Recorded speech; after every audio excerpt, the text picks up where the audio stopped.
Mr. Speaker, earlier this month, I joined veterans, families, and care providers to celebrate 75 years of service at the Wilmington VA Medical Center, a facility that provided 338,000 appointments last year alone.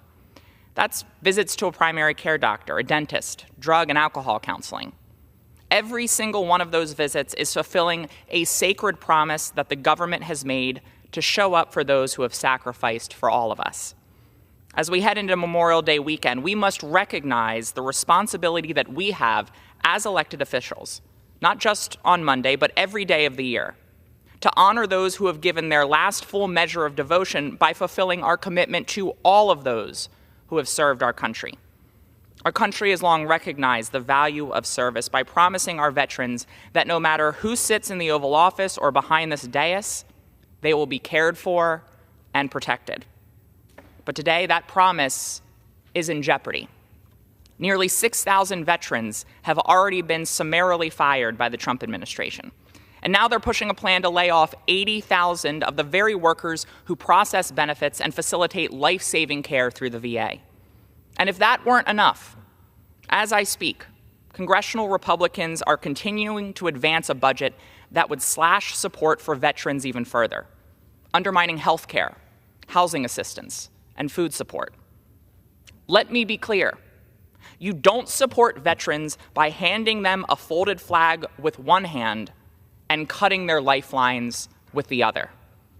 More than 1.6 million veterans rely on Medicaid for their health coverage. If House Republicans succeed in their slash and burn proposal, it will mean real harm for veterans and their families. My constituents are warning me, and they're right, that cuts to SNAP, Medicaid, and VA services will fall hardest on disabled and aging veterans, especially in rural areas and communities of color. House Republicans have chosen to unilaterally pursue a budget that puts tax cuts for billionaires ahead of care for the people who wore the uniform. That's not just bad budgeting. It's a betrayal of our promise. Delaware's veterans and veterans across this country don't need slogans. They need support. They need stable housing. They need accessible health care. They need us to keep our promise to them.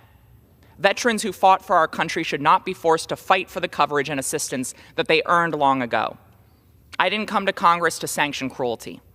I came to keep our word, to ensure that the veterans I met at the Wilmington VA and the tens of thousands more across Delaware are treated not as political props, but as patriots deserving dignity.